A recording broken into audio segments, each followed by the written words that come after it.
Elephant রোডে BNP নেত্রী রুমিন ফারহানার হামলা ও ভাঙচুরের ঘটনা ঘটেছে। দর্শক, আপনারা দেখতে পাচ্ছেন বিএনপি নেত্রী রুমিন ফারহানা সরাসরি শেখ হাসিনার পক্ষে কথা বলায় তাকে কিন্তু মাঝরাস্তার মধ্যে গণধোলাই দেওয়া হচ্ছে। এই হামলাটা না কয়েকদিন ধরে হচ্ছে, আমি ওভাবে বলিনি, বিকজ তারা আসে লাঠি নিয়ে আসে। ডক্টর মোহাম্মদ ইউনূসের আমলে আপনি এখন মাগরিবের পরে বের হতে পারেন না রুমিন ফারহানা, অথচ আপনি আওয়ামী লীগের আমলে ভালো ছিলেন। এই বক্তব্যই প্রমাণ করে আপনাদের মতো লোকদেরকে শেখ হাসিনা বাংলাদেশে হয়তো রেখে। রুমিন ফারহানার বাড়িতে হামলা করলো বৈষম্য বিরোধী ছাত্র আন্দোলন। দর্শক, ইন্ট্রো দেখে আপনারা বুঝতে পারছেন আজকে ভিডিওটা কতটা গুরুত্বপূর্ণ হতে চলেছে এবং দেশের বর্তমান পরিস্থিতি কতটা ভয়াবহ হতে চলেছে। আপনারা ইন্ট্রো দেখে অলরেডি বুঝতে পেরেছেন। আমি কথা বাড়াবো না, আপনাদের মূল্যবান সময় আমি নষ্ট করতে চাই না, সরাসরি আমরা ভিডিওতেই চলে যাব। তবে একটা ছোট করে রিকোয়েস্ট থাকবে, চ্যানেল যদি নতুন হয়ে থাকেন তাহলে অবশ্যই সাবস্ক্রাইব করবেন এবং এই ভিডিওটিতে লাইক দিয়ে এবং এই ব্যাপারগুলো নিয়ে আপনাদের মন্তব্যটি অবশ্যই জানাবেন। ভিডিও শেয়ার দিয়ে চলো আমরা দেখতে থাকি। আপনারা বলছেন যে বাংলাদেশে এখন আর একা একা ঘর থেকে বের হওয়া যায় না, রাস্তাঘাটে হাঁটতে নাকি তার সন্ধ্যার পরে মানুষ প্রয়োজন হয়। এমন এক বিভীষিকাময় বাংলাদেশের পরিস্থিতি যে রুমিন ফারহানাকে এক জায়গা থেকে আরেক জায়গায় যেতে হলে একা একা আর তিনি পারছেন না, তাকে মানুষ ছাড়া চলা দুষ্কর হয়ে দাঁড়িয়েছে তার জন্য। তার মানে তার জীবন এখন শঙ্কিত, তার চলাফেরা এখন লিমিটেড হয়ে যাচ্ছে। জনগণকে তিনি ভয় পাচ্ছেন, কে কোন জায়গা থেকে কিভাবে কি দুর্ঘটনা ঘটিয়ে ফেলেন সেগুলো নিয়ে তিনি একেবারেই জনসম্মুখে তথা লাইভে আপনার টক শোতে উন্মুক্ত করে দিলেন যে এই সরকারের সময় এরকম একটি খারাপ পরিস্থিতি বিরাজ করছে। কোন সরকারের সময়? যেই সরকার 5ই আগস্টে জুলাই বিপ্লবের চেতনা ধারণ করে একটি অভ্যুত্থান, একটি বিপ্লব, একটি চেতনার উপর ভিত্তি করে প্রতিষ্ঠিত হয়েছে, সেই সরকারের সময় রুমিন ফারহানার জীবন নিরাপদে নেই। রুমিন ফারহানার জীবন নিরাপদে কখন ছিল? শেখ হাসিনার যে 16 বছর ছিল সেই সময় তিনি নিরাপদে ছিলেন, সেই সময় তিনি সংসদে ছিলেন, সেই সময় তিনি বাসা বাড়ি টকশো রাস্তাঘাট সব জায়গায় তিনি চলতে পারতেন। রাজনীতি ভিন্নভাবে করলেও তার কোনো নিরাপত্তার সমস্যা ছিল না। কিন্তু এই রুমিন ফারহানারই আমরা দেখেছি যে তার উপরে যখন তিনি ছাত্রদের আন্দোলনে যোগ দিতে একটি জায়গায় এসেছিলেন শহীদ মিনার, সেই দিন তার বাসায় যে আক্রমণ করা হয়েছে তিনি সেখানেও বলার চেষ্টা করেছিলেন যে তার উপরে গুন্ডারা আক্রমণ করছে এবং সেই সময়টা কিন্তু ডক্টর মোহাম্মদ ইউনূসের সরকার না।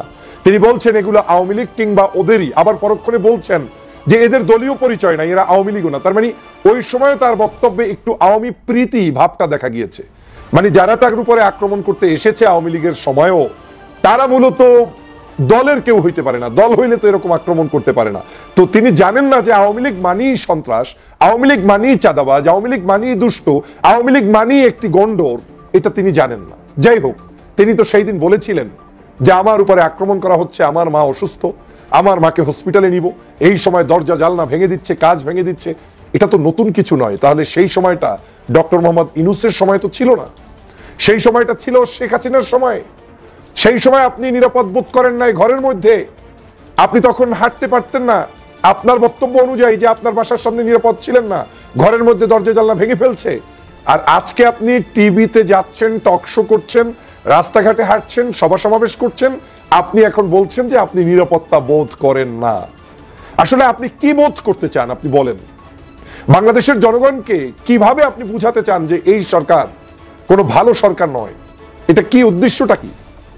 আমরা এই সরকারকে প্রতিষ্ঠিত করেছি, জনগণ এই সরকারকে প্রতিষ্ঠিত করেছে।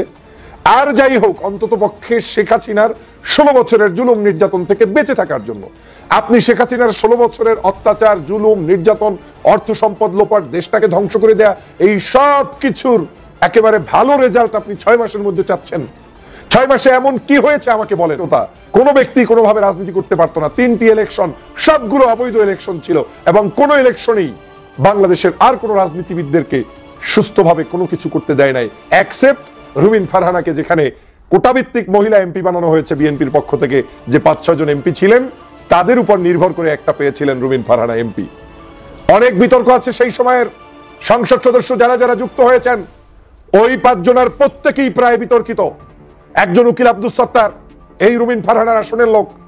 এই উকিল আব্দুস সত্তার কিন্তু লোভ সহ্য করতে পারে নাই। মৃত্যুর আগে তাকে কি করতে হয়েছে, সেখানে কিন্তু তিনি স্বতন্ত্র ইলেকশন করে তারপরে তিনি সেখানে ওই আওয়ামী লীগে যোগ দিয়ে আওয়ামী লীগের সবাইকে নিয়ে আবার এমপি হওয়ার চেষ্টা করেছেন, হয়েছেনও তিনি। তারপরে আপনারা জানেন সেই উকিল আব্দুস সত্তার ইতিহাস। আরেকজন হচ্ছে এই যে হারুন সাহেব, কয়েকদিন আগে বক্তব্য দিয়েছেন, চাঁপাইনবাবগঞ্জ সম্ভবত তার বাড়ি। এই হারুনও ওই 5-6 জন এমপির একজন। তাহলে দেখেন তাদের কেমিস্ট্রি মিল কত। প্রত্যেকের কথাবার্তার মধ্যে এলোমেলো মনোভাব, সেই হারুনও কয়েকদিন আগে বলছে বাংলাদেশের শেখ হাসিনা যেভাবে যুদ্ধাপরাধীদের বিচার করেছে, এই রাজাকারদেরকে শাস্তি দিতে হবে, এদেরকে আবার নতুন করে বিচার শুরু করতে হবে, না হয় নাকি বাংলাদেশ সুন্দরভাবে থাকবে না। এবং আজহারির আলেম ওলামার মাহফিল নিয়ে যে ধরনের কুৎসার ওঠাচ্ছে, এটা কোনো মানুষ সহ্য করতে পারে না। এই একই লোক, ওই লোকই তারেক রহমানের বক্তব্য শুনে নাই, তার কথা রাখে নাই, চাপে পড়ে বাধ্য হয়ে এই দল তাকে তার সর্বশেষ নমিনেশন মানে এমপি হওয়ার পরে শপথ নিতে এক প্রকার বাধ্য হয়েছে মির্জা ফখরুল সাহেব, তখন কিন্তু সেখানে শপথ নেয় নাই। এই রুমিন ফারহানা ওই ক্লাসমেটেরই ফ্রেন্ড। আজকে আমার মনে হচ্ছে তাদের সবার ধরনে রুমিন ফারহানা এখন বলছে বাংলাদেশের জনগণ আজকে শান্তিতে নাই, ঘর থেকে বের হতে পারছে না, মাগরিবের পরে নাকি নিরাপত্তা বোধ করছেন না, অনিরাপদ একটি বাংলাদেশে উনি বসবাস করছেন। বাহ, এই কথা বলার জন্যই তো শেখ হাসিনা মনে হয় বাংলাদেশে কিছু মানুষকে তৈরি করছে যারা এই কথাগুলো বলবে, আর এই কথাগুলোই শেখ হাসিনা দেশ বিদেশে প্রচার করে তারপরে তার নিজের রাজনীতিকে পরিচালনা করবে। এই কারণেই গত 16 বছর পর্যন্ত বাংলাদেশে আমরা আন্দোলন সংগ্রামে সফল হইনি, কারণ আমাদের ভিতরে শেখ হাসিনা এমন কিছু বক্তব্য, এমন কিছু মানুষকে জিয়ে রেখেছে, টিকিয়ে রেখেছে, যাদের বক্তব্যগুলোর মাধ্যমে আমরা আমাদের এই বাংলাদেশে যাতে করে আন্দোলন সংগ্রাম সুষ্ঠু সুন্দরভাবে সফল করতে না পারি। এই রুমিন ফারহানারই বিভিন্ন বক্তব্য আগেও বিতর্কিত হয়েছে, সাম্প্রতিক সময় আবার 32 নাম্বার নিয়ে বক্তব্য। তা নিয়েও চুলকানি কেন আপনাদের? বাংলাদেশের কোন ইস্যুতে শেখ হাসিনা যে সকল কার্যক্রম করে সেই ইস্যুতে কেউ যদি বক্তব্য দেয়, তার পক্ষে যদি অবস্থান নেয়, সেটা কোনোদিনই দেশের সাধারণ জনগণ মেনে নিতে পারে না, মেনে নিবে না, মেনে নিচ্ছে না। কিন্তু আজকের সেটাই হচ্ছে এই বাংলাদেশের বর্তমান অবস্থা, যে এখানে এখন সবাই মিলেমিশে আওয়ামী লীগকে পুনর্বাসন করার কাজে নেমে পড়েছি আমরা। এখন বক্তব্য শুনলেই মনে হয় আওয়ামী লীগের আমল ভালো ছিল, ডক্টর মোহাম্মদ ইউনূসের আমল খারাপ। আওয়ামী লীগের আমল ভালো ছিল, আজকের সব ধ্বংস হয়ে যাচ্ছে, ভাবখানা এরকম। অথচ আওয়ামী লীগের আমলে যখন একটি গোষ্ঠী নিগৃহীত ছিল, তখন এই সকল মানবতাবাদী কোন নেতাকে, কোন রাজনৈতিক কর্মীকে বক্তব্য দিতে আমরা দেখি নাই। আলেমরা জেলে কথা বলে নাই, ফাঁসির কাস্টে নিয়ে গিয়েছে, কথা বলে নাই।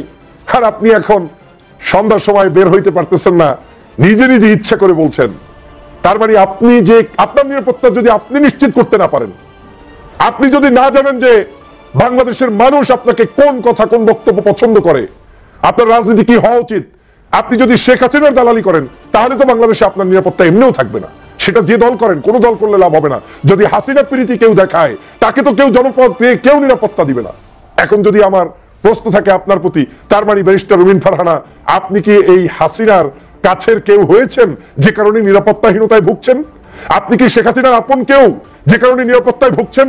আপনি কি শেখ হাসিনার মতো সন্ত্রাস, দুর্নীতি, চাঁদাবাজদের পক্ষে যে কারণে নিরাপত্তায় ভুগছেন ব্যারিস্টার রুমিন ফারহানা? আপনি কি বাংলাদেশে মনে করছেন যে আপনি হাসিনার কোন দালাল কিংবা গোপন সংস্থার সদস্য যে কারণে নিরাপত্তায় ভুগছেন? না হয় কেন বলছেন ডক্টর মোহাম্মদ ইউনূসের আমলে আপনি এখন মাগরিবের পরে বের হতে পারেন না রুমিন ফারহানা, অথচ আপনি আওয়ামী লীগের আমলে ভালো ছিলেন?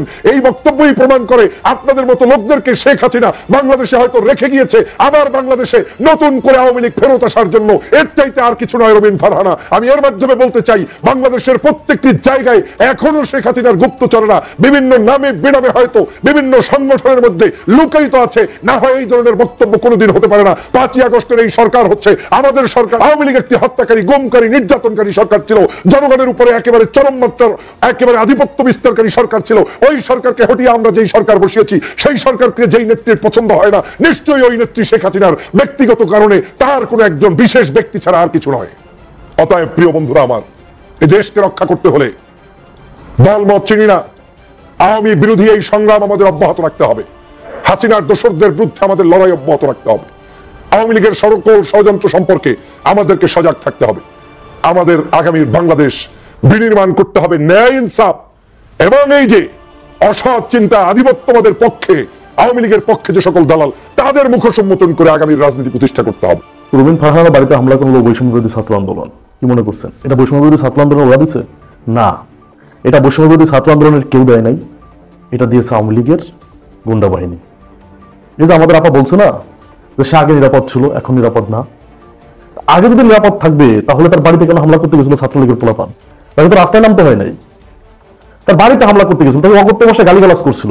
এই যে ভিডিও দেখছেন না, এটা কিন্তু বৈষম্য বিরোধী ছাত্র আন্দোলনের কেউ এরকম গালিগালাজ করে নাই, এটা করছিল আওয়ামী যুবলীগ, ছাত্রলীগের ক্যাডাররা। আর আমাদের আপা ওই সময় ভালো ছিল, আমাদের আপা ওই সময় খুব ভালো ছিল, আমাদের আপা স্বামী মুসলমানের সাথে খুব ভালো সম্পর্ক ছিল ওই সময়। আমার কষ্ট লাগে, এরা কিভাবে ভুলে যায় রে ভাই? এরা 17 বছরের নির্যাতন কিভাবে ভুলে যায়?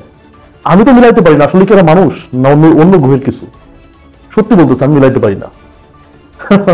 শোনেন, একটা কথা বলি, শিক্ষা যদি আপনার এখন না হয়, শিক্ষা কবে হবে? পরাজিত শক্তিকে ধ্বংস করে দেওয়া উচিত, তাহলে পরাজিত শক্তি আর মাথা চালাতে উঠতে পারবে না। এই আওয়ামী লীগ বাংলাদেশের মানুষের সাথে কি করছে এটা সকলের জানা। এই আওয়ামী লীগকে বাংলাদেশে পুনর্বাসন করা, আওয়ামী লীগের ছাপাই গাওয়া, এটা আসলে আমি ভালো চোখে দেখি না। আমি মনে করি এরা হচ্ছে দালাল, এরা আওয়ামী লীগের দালাল, এরা ইন্ডিয়ার দালাল। সত্যি করে বলতেছি, আমি এদেরকে এর থেকে ভালো বলতে পারবো না, এর থেকে জঘন্যভাবে ভাষা বলা গেলাম বলতাম। সত্যি বলতেছি। তো ওই যে দেখছেন না, অনেকেই মনে করছেন যে এই সিনেমায় শুধু কাঁপাই না, রাজপথও কাঁপাইতে পারি ভাই, অনেক কাঁপাইছি। হয়তো আমাকে চেনে না করে অল্প দিন, অনেক আগে কাঁপাইছি, ফেলেছি। আপনার কি মনে হয় শিক্ষার্থী মারা গেছে 2000, শেখ হাসিনা পুলিশ মারার কথা বলতে 3000? বুঝেন নাই? তার বাপের বাড়ি ঘর ভাঙছেন, তার বাপের মূর্তি ভাঙছে, ছেড়ে দিবে শেখ হাসিনা? না, ছেড়ে দিবে না। আমরা চাচ্ছি বাংলাদেশে আওয়ামী লীগ পুনর্বাসন না হোক, আর বিএনপির একটা অংশ চাচ্ছে আওয়ামী লীগ বাংলাদেশে পুনর্বাসন হোক। আওয়ামী লীগের ছাপাই দেওয়া মানে কি? যে আগেই ভালো ছিলাম এই কথা বলা মানে কি? এই কথা বলা মানে হচ্ছে আওয়ামী লীগকে প্রমোট করা, যে আওয়ামী লীগ আগে ভালো ছিল, আবার আওয়ামী লীগকে বাংলাদেশে নিয়ে আসো। আমার মনে হয় বিএনপি যারা হাইকমান্ড আছে, বিশেষ করে তারেক রহমান সাহেব, আপনার এই বিষয়টা নজর দেওয়া উচিত। যারা এই ধরনের কথা বলবে তাদেরকে থামিয়ে দেওয়া উচিত, আমি মনে করি। অথবা বহিষ্কার করা বেটার। কারণ বাংলাদেশের মানুষের ম্যান্ডেট পাইতে হইলে, আপনাকে বাংলাদেশের রাষ্ট্র পরিচালনা করতে হইলে অবশ্যই আওয়ামী লীগ বিরোধী হইতে হবে। কারণ বাংলাদেশের মানুষ আওয়ামী লীগ বিরোধী। এদেরকে যদি এখন দমাইতে না পারেন, কবে দমাবেন? এখনই উচিত। দর্শক, প্রতিবেদনটি অলরেডি দেখে ফেলছেন। এই প্রতিবেদনগুলো নিয়ে আপনাদের মন্তব্য কি অবশ্যই আমাদের কমেন্ট সেকশনে দিন, এবং বাংলাদেশের প্রেক্ষাপট অনুযায়ী কি ব্যবস্থা নিলে, কোন গ্রহণ করলে দেশের উন্নতি হতে সম্ভব, নাকি আসলে শেখ হাসিনাকে দেশে ফিরালেই ভালো হবে বলে আপনি মনে করেন, অবশ্যই আমাদের কমেন্ট সেকশনে দিন। আজকে ভিডিও পর্যন্তই। চ্যানেলটি সাবস্ক্রাইব করুন, বন্ধুদের পাশে থাকুন। আল্লাহ হাফেজ।